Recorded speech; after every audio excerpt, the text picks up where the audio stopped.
ओम शांति। कर्म भोग तो आते हैं और चले जाते हैं। हमें अपनी स्थिति को जाने नहीं देना है और याद रखना है, जो भी जिसके साथ हो रहा है उसका जिम्मेदार वो स्वयं है। चाहे पूर्व जन्मों के कर्म, चाहे वर्तमान का लाइफ स्टाइल, खान पान आदि, सोना उठना, व्यवहार, चिड़चिड़ापन, टेंशन, क्रोध, ये सब भी तो बीमारियों को जन्म देते हैं। परंतु ये नहीं सोचना कि हमने इतने क्या पाप किए जो ऐसे कर्म भोग हमारे सामने आए हैं।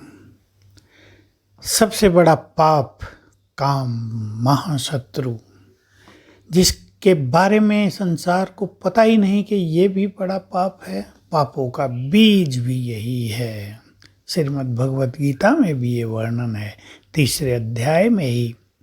जब अर्जुन पूछता है, हे भगवान, न चाहते भी मनुष्य पाप कर्म क्यों करता है, तो उत्तर दिया है, ये काम ही सभी पापों का मूल है।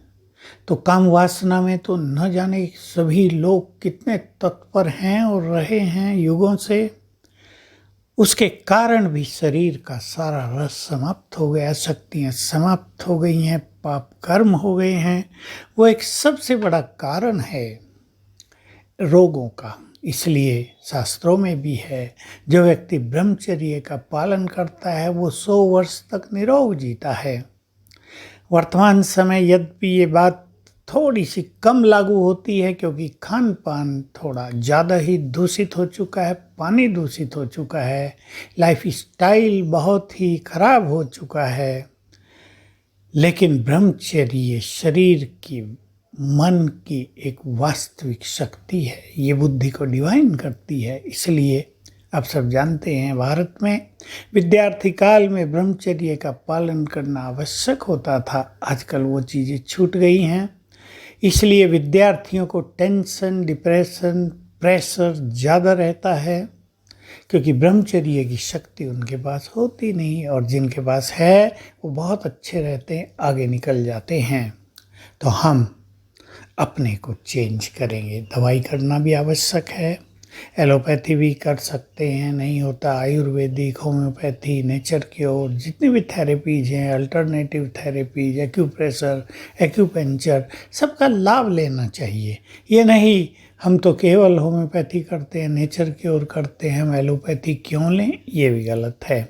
हर पद्धति कुछ विशेषता रखती है अपने में। ठीक है, एलोपैथी में थोड़े बहुत निगेटिव इफ़ेक्ट आते हैं, साइड इफ़ेक्ट आते हैं, लेकिन उसको पूरी तरह से रिजेक्ट कर देना ये उचित नहीं होता है। कहीं कहीं वही चीज़ें ज़्यादा कारगर सिद्ध होती हैं, समय पर बचा तो लेती हैं। उसमें भी ऑपरेशन और कई चीज़ें जो इंस्टेंट रिलीफ देती हैं वो बहुत आवश्यक होती हैं।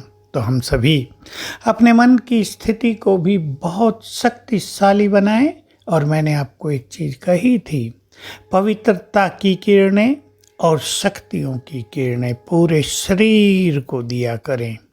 मैं आत्मा परम पवित्र हूँ, मुझसे गोल्डन किरणें, प्योरिटी की गोल्डन किरणें फैल गई हैं, मेरे पूरे ब्रेन में भर गई हैं। जैसे ये बॉल है और बैलून है और इसमें गोल्डन किरणें भर गई हैं। कुछ देर तक देखें और वो हीलिंग कर रही हैं पूरे ब्रेन को, उसको एनर्जेटिक कर रही हैं, न्यूरॉन्स को एनर्जेटिक कर रही हैं, सारे शरीर में फैल रही हैं। जहाँ दर्द हो वहाँ पहुँचा दो, संकल्प करो, विजन बनाओ, विजुअलाइज करो, वहाँ पहुँच के उस रोग को ठीक कर रही हैं।